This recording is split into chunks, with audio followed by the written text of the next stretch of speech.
Il pivota légèrement la tête vers la fenêtre à côté de son lit. Dehors, il faisait nuit.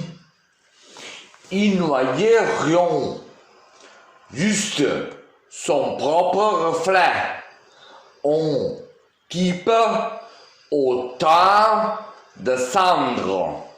Les trains creusent, réaldés, machines par des câbles et des cathèdres.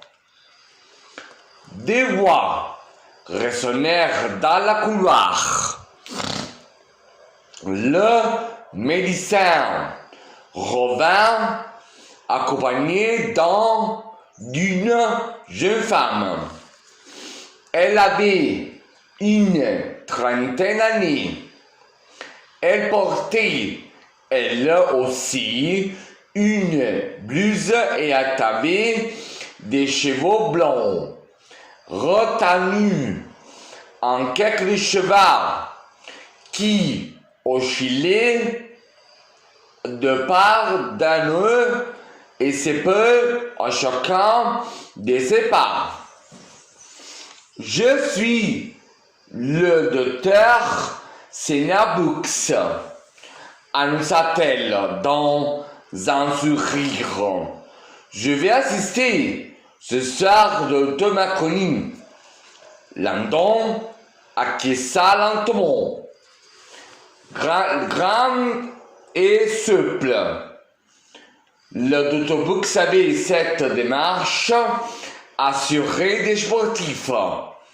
Même avec sa blouse informe, elle avait une élégance naturelle. Son visage, pourtant sans maquillage, avait un teint de pêche, rosé d'un joli grain de beauté au-dessus de la lèvre.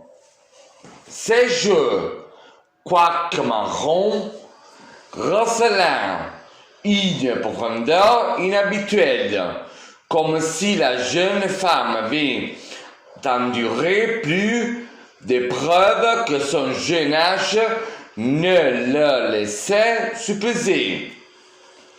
Le docteur Macaulay ne parle pas très bien l'anglais, expliqua-t-elle, en s'asseyant à côté de Landon.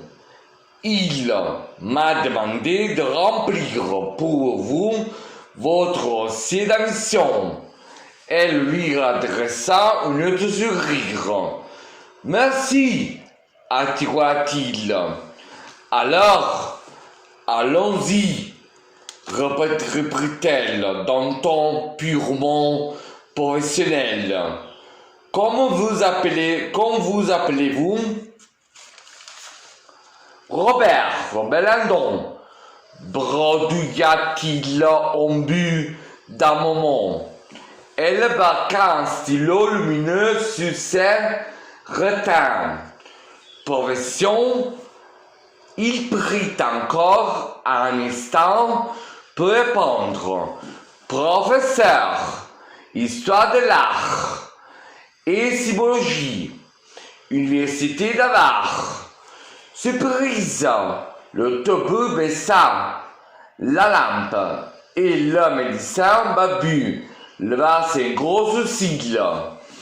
Vous êtes américain? Landon la regarda d'un air perplexe.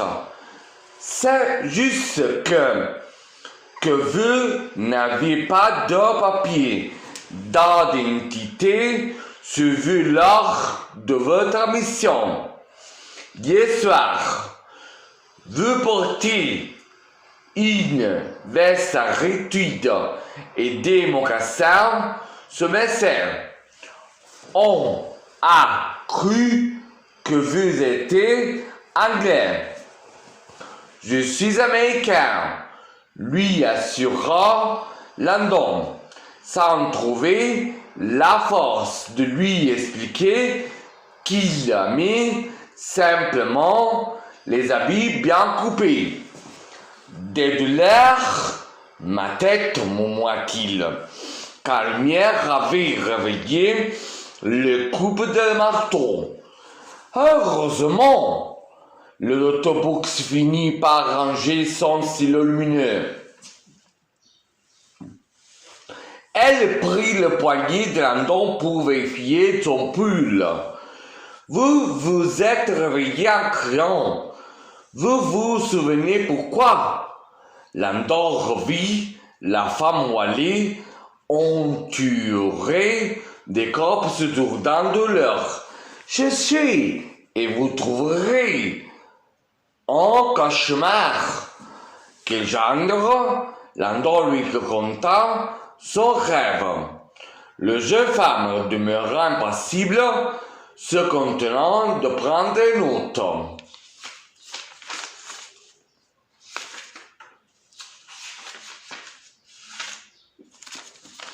Vous savez ce qu'il a pu susciter de telles images?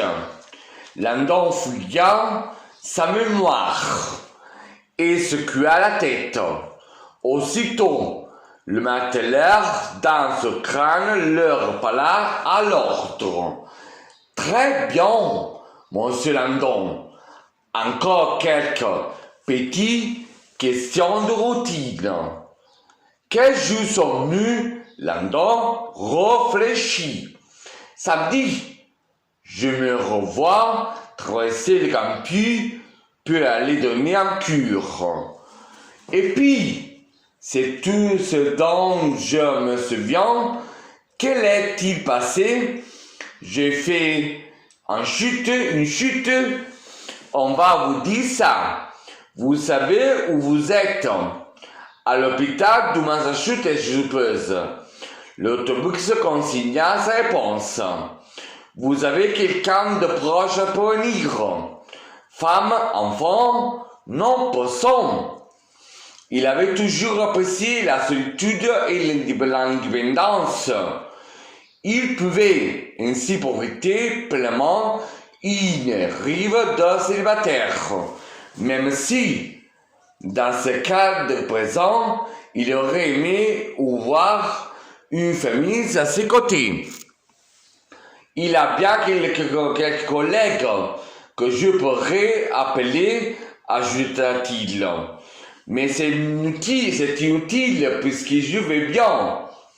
L'autobus acheva de remplir la formulaire. L'autre médecin s'approcha d'un lit du lit. Il frotta ses gros sourcils, sortit d'un dictaphone dans sa poche et l'interrogea du regard de l'autobus.